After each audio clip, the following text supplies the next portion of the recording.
Assalamualaikum warahmatullahi wabarakatuh, Bapak dan Ibu, teman-teman semuanya.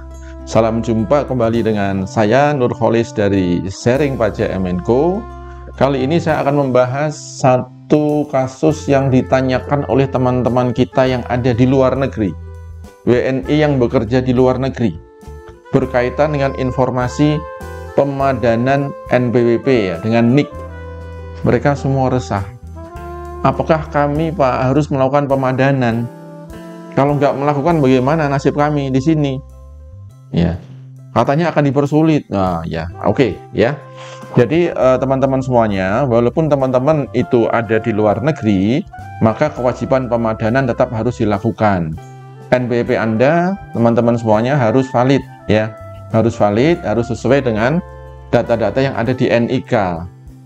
Kenapa harus dipadankan? Karena suatu ketika nanti 1 Juli 2024 diberlakukannya pemadanan yang sudah otomatis, berlakunya validasi NPWP ini, maka ketika Anda semua melakukan transaksi misalnya, ada kemungkinan kesulitan. Ya, misalnya nih, Anda mau membuat suatu akte pendirian perusahaan misalnya, ya misalnya.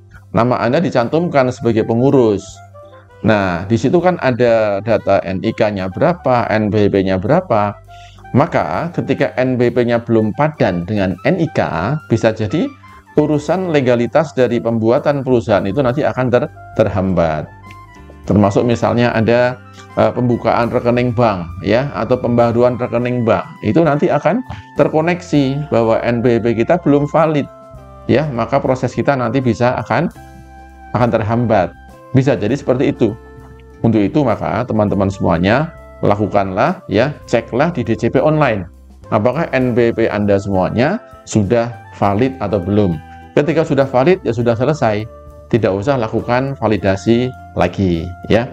Nah, yang kedua, ada pertanyaan juga nih teman-teman yang ada di luar negeri. Pak, bagaimana dengan kewajiban SPT kami? Ya, SPT kami ini bagaimana? Apakah kami harus tetap lapor atau tidak? Kan kami ini punya NPWP. Ya, jadi teman-teman semuanya, kalau Anda memang menjadi subjek pajak luar negeri karena alasan undang-undang yang mengatakan bahwa orang Indonesia, warga negara Indonesia, ya, yang meninggalkan Indonesia melebihi 183 hari, ya, atau berada di luar Indonesia melebihi 183 hari, maka Anda secara hukum adalah merupakan subjek pajak luar negeri.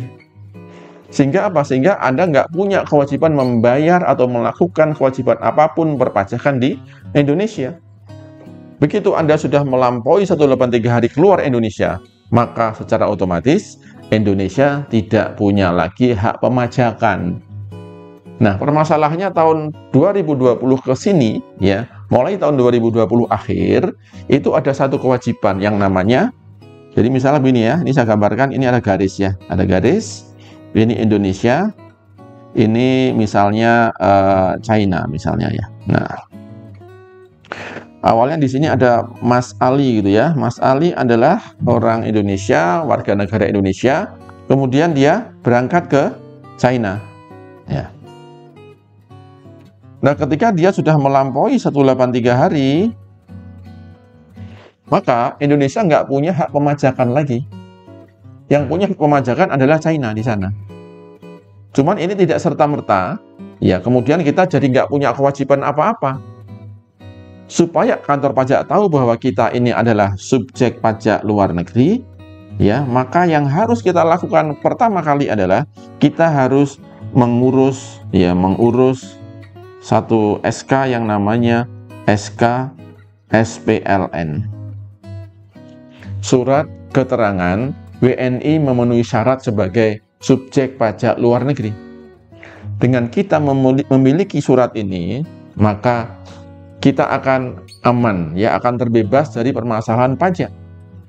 Sejak kapan? Sejak tahun yang ada atau periode yang disebutkan di dalam, ini ada periodenya nih, sampai dengan, atau mulai, ya, periodenya mulai kapan, ya, ini ada periodenya. Jadi pentingnya dalam SK itu harus menyebutkan bahwa SK ini kita dianggap SK kita dianggap sebagai subjek pajak luar negeri itu mulai kapan? Misalnya, SK menunjukkan kita dianggap sebagai subjek pajak luar negeri mulai tahun 2021.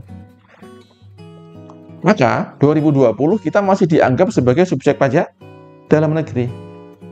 Ya, jadi teman-teman semuanya, ketika Anda mengurus SK SPLN, pastikan bahwa periode mulainya sebagai subjek pajak luar negeri adalah pada saat Anda meninggalkan Indonesia. Ya, bekerja ke luar negeri. Jangan ditanggali, dikasih periode sesuai dengan tanggal surat. Beberapa kasus yang kita bantu mengurus ya teman-teman yang ada di luar negeri, itu kantor pajak menuliskannya periodenya mulai tanggal dibuatnya SK ini, tanggal 2023. Padahal dia sudah ke luar negeri sejak tahun 2009. Nah, ketika kita mendapatkan surat yang salah ini, kita sampaikan ke kantor pajak. Pak, tolong ini dirubah, Pak, sesuai dengan tanggal pertama kali kami ke luar negeri. Mana buktinya? Nah, kita kasih bukti. Ya, ada paspor dan seterusnya. Ya, atau misalnya surat keterangan bekerja di luar negeri. Sejak kapan kita bekerja di sana? Sampaikan ke kantor pajak dan itu nanti akan dirubah. Kami sudah melakukan berkali-kali seperti itu. Ya, nah ini adalah poin penting yang pertama. Yang kedua, teman-teman ini kan biasanya ketika luar negeri, misalnya rumahnya dijual, rumahnya kemudian pindah, ya. Nah, ketika nanti kita nggak memperbaharui alamat NBB kita, resikonya adalah ketika ada surat-surat dari kantor pajak nanti akan kesasar dan tidak akan diterima, ya, nggak ada yang terima, karena alamatnya sudah pindah. Ini pun juga memberikan resiko buat teman-teman yang ada di luar negeri, sehingga surat-surat apapun dari kantor pajak, bahkan ada surat pemeriksaan, ya, itu nggak diterima oleh wajib pajak. Karena apa? Alamat rumahnya sudah pindah, ya. Karena pemeriksaan sudah berjalan, ya akhirnya kantor pajak ya saklek aja. Kami meriksa karena kami punya data. Oh, ini ada wajib pajak Indonesia yang kebetulan di luar negeri beli aset di Indonesia. Kantor pajak Indonesia tahu ada aset itu. Lalu ada klarifikasi dari kantor pajak. Karena alamatnya nggak jelas, kemudian diperiksa. Kemudian nggak menemui siapa-siapa di situ, pemeriksa harus menyelesaikan pekerjaannya. Maka keluarlah tagihan pajak atas rumah tadi yang dianggap sebagai penghasilan dia. Nah, ini jadi masalah. Ya, pastikan alamat NBP Anda adalah alamat yang sudah valid. Ya, itu kira-kira ya pesan buat teman-teman yang ada di luar negeri. Kalau Anda belum punya SK SPLN, segeralah mengurus surat ini. Ya, proses pengurusannya cuma 30 hari, tetapi nanti ada persyaratan yang harus Anda penuhi. Oke, sampai ketemu di lain waktu. Assalamualaikum warahmatullahi wabarakatuh.